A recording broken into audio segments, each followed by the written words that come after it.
Assalamualaikum warahmatullahi wabarakatuh. Selamat berjumpa kembali di pelajaran PPKN. Alhamdulillahirobbilalamin.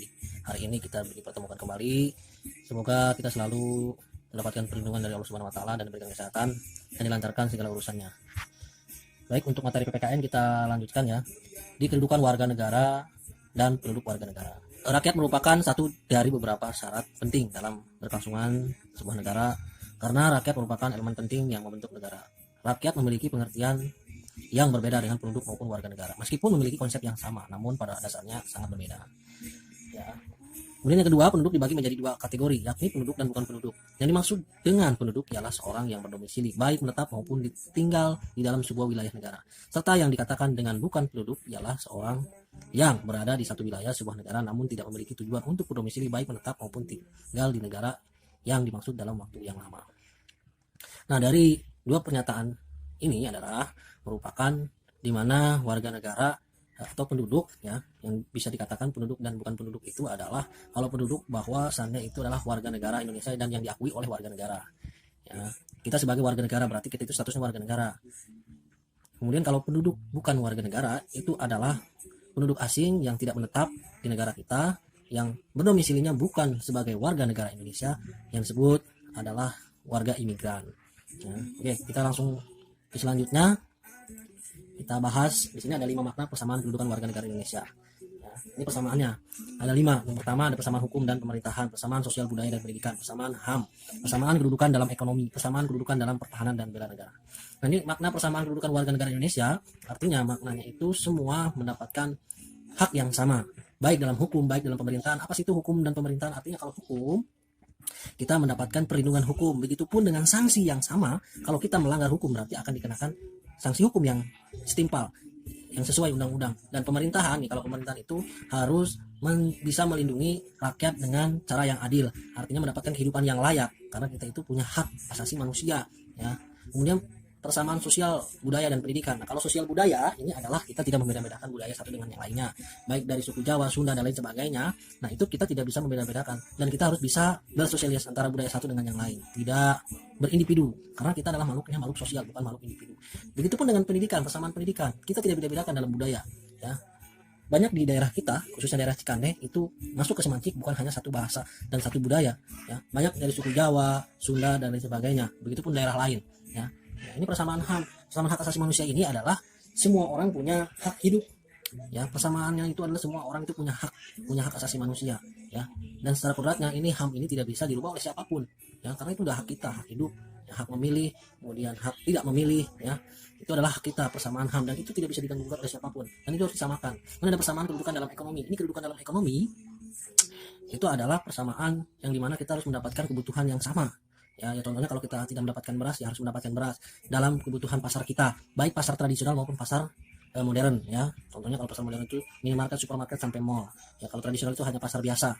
Kemudian yang kelima ada persamaan kedudukan dalam pertahanan dan bela negara. Ini persamaannya, sebagai warga negara kita wajib mendaulatkan, kemudian mempertahankan ke pertahanan dan keamanan dalam negara kita. Cuma kalau ada peperangan ya, atau ada wilayah kita direbut oleh warga negara lain, itu kita bisa melindungi negara kita dengan cara membela ya. Ini ada persamaan hukum dan pemerintahan ya. Tadi Bapak ya sebutkan itu bahwa semua persamaan hukum dan pemerintahan itu adalah hak kewajiban dari kita sebagai warga negara. Nah, ini persamaan sosial budaya yang tadi menjelaskan bahwa semua budaya itu tidak bisa dibeda-bedakan, semuanya sama ya, terutama dalam bidang pendidikan, budaya dan sosial. Nah, ini persamaan HAM ya, semua warga negara harus mendapat kehidupan yang layak. Siapa yang bertanggung jawab itu? Pemerintahan, yang harus meminimalisir bagaimana caranya tidak terlalu banyak warga negara kita ini yang tidak mampunya. Artinya kalau yang masih banyak yang tidak mampu, itu harus yang kita kejar. Itu yang ditargetkan oleh pemerintah, bahwa warga negaranya harus bersejahtera. Ini persamaan kedudukan dalam ekonomi ya, tadi Bapak jelaskan.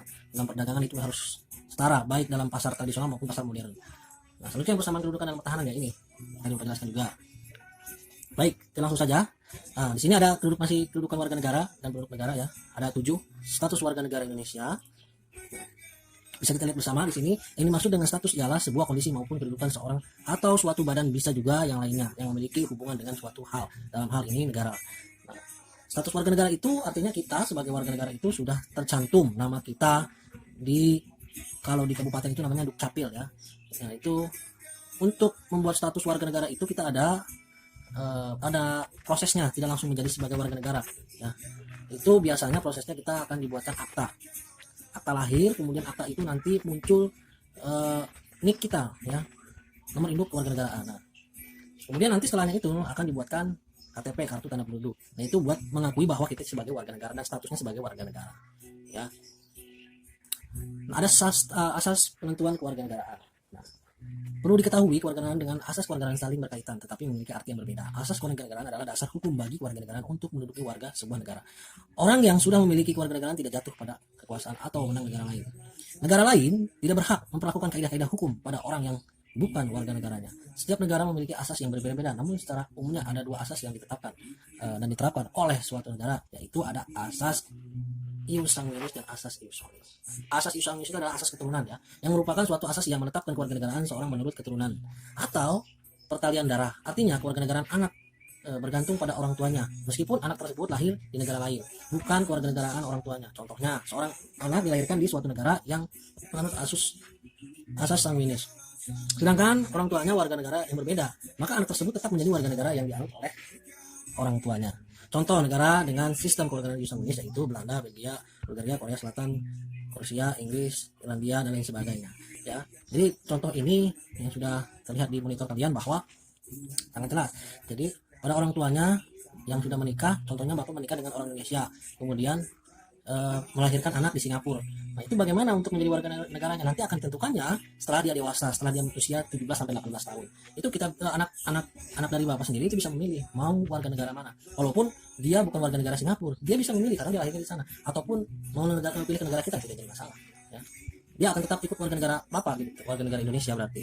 Ya. Walaupun dia lahirnya di sana di Singapura, yang jelas dia bakalnya nanti akan jadi warga negara Indonesia. Nah, ini ius soli.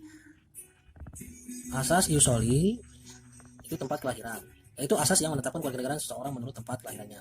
Maksudnya kewarganegaraan anak akan diberikan jika anak tersebut lahir di negara yang menganut asas ius soli. Misalnya seorang anak harus menjadi warga negara di mana tempat dia dilahirkan, meskipun orang tuanya warga negara lain. Contoh negara dengan sistem kewarganegaraan ius soli itu sama, artinya ketika dia anaknya orang tuanya yang berbeda atau berbeda negara, kemudian dilahirkannya juga di lain negara.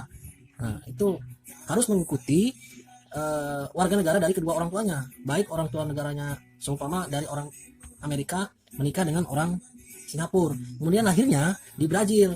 Begitupun tadi dari asas sanguinis ya, begitupun dari asas sanguinis bapak lahirnya berdua dengan istri dari Indonesia, kemudian melahirkan anak di Singapura, tetap harus mengikuti kewarganegaraan orang tuanya. Begitupun dengan asas ius soli. Ius soli ini menikah dengan dua negara yang berbeda, kemudian lahirnya juga di negara yang berbeda ya.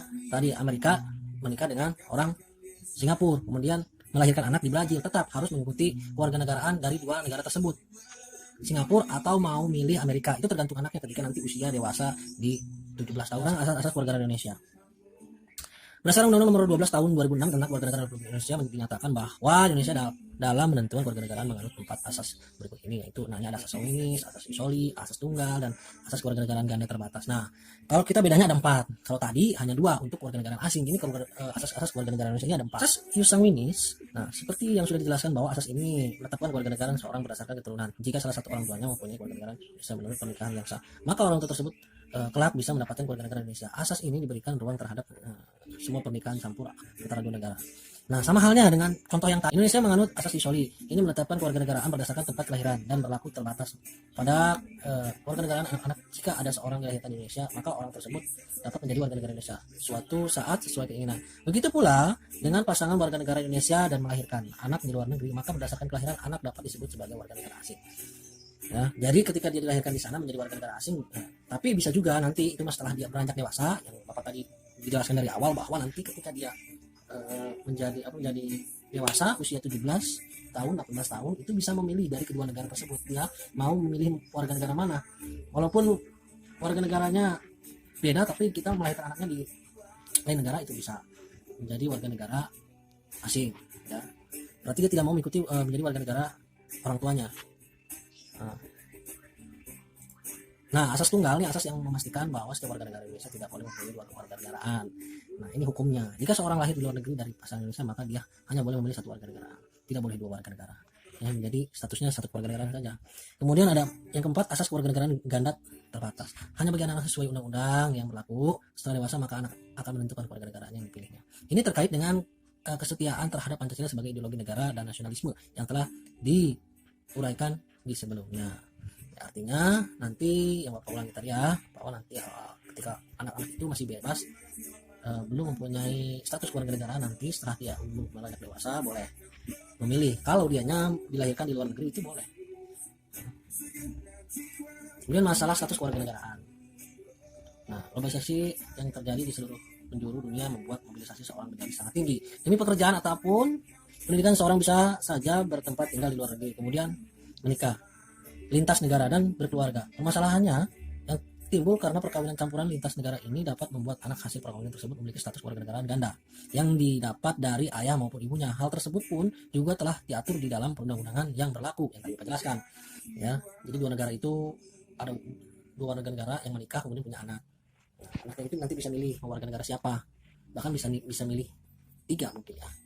Biasanya sih kebanyakannya ngikutnya dengan orang tuanya. Ada warga negaraan dan stelsel kewarganegaraan. Nah, paparan Indonesia dilansir dari laman resmi Kementerian Hukum dan Hak Asasi Manusia.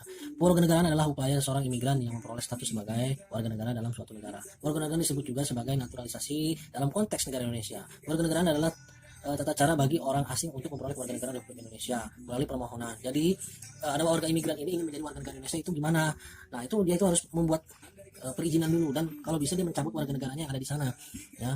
Jadi dia kalau berarti dia itu bukan penduduk ya, itu menjadi warga penduduk Indonesia kalau dianya mau pindah ke warga negara Indonesia. Jadi membuat permohonan dulu, membuat perjanjian dulu, baru dipenuhi persyaratannya, setelah itu baru akan dikeluarkan surat resmi bahwa dia itu menjadi warga negara Indonesia. Nah, ini tata cara memperoleh warga negara Indonesia telah diatur dalam Undang-Undang Nomor 12 tentang Kewarganegaraan Republik Indonesia. Tata caranya seperti ini. Pertama, melalui permohonan orang tua. Orang asing dapat mengajukan permohonan pada Republik Indonesia dengan catatan bahwa permohonan tersebut telah memenuhi persyaratan yang ditentukan. Ini syarat yang harus dibuat oleh warga asing ketika dia menjadi warga negara Indonesia. Syarat menjadi warga negara Indonesia, ini syaratnya ini begini nih syaratnya ya. Pada pasal 9 Undang-Undang Republik Indonesia nomor 12 tahun 2006 ya, ini berusia 18 tahun ya, atau sudah menikah, kawin juga bisa, itu menjadi warga negara Indonesia bisa. Kemudian dia itu tidak terjerat pidana, keadaannya sehat jasmani rohani, terus dia harus bisa bahasa Indonesia, mempunyai pekerjaan ya, atau berpenghasilan yang tetap, kemudian baru dia membayar uang kewarganegaraan ke kas negara. Akan diterbitkanlah surat resmi untuk menjadi warga negara. Nanti akan dibuatkan KTP-nya. Ini penyebabnya hilangnya kewarganegaraan Indonesia. Nih, banyak ya kasus yang seperti itu sebetulnya. Ya, yang Bapak ketahui ini penyebabnya hilangnya kewarganegaraan Indonesia itu biasanya orang yang sudah membuat kasus di negara kita berulang-ulang ya, kemudian dia diusir dari negara kita dan dia dihilangkan menjadi warga negara Indonesia. Di sini dijelaskan bahwa dalam Undang-Undang Nomor 12 Tahun 2006 ada 9 hal yang membuat seorang kehilangan status WNI, di antaranya itu oleh keluarga negara lain atas kemauan sendiri, kemudian tidak menolak atau tidak melepaskan keluarga negara lain. Nah, kemudian seorang juga bisa kehilangan status jika mengajukan permohonan kepada pemerintah Indonesia dan dikabulkan oleh Presiden. Permohonan dikirim secara tertulis kepada Menteri Hukum dan HAM. Nah, ini artinya kalau resmi dia menghilangkan sebagai warga negara bahwa dia akan tinggal di negara asing, artinya tidak lagi menjadi warga Indonesia ya, bahwa dia itu sudah mengikut suaminya untuk tinggal di negara lain.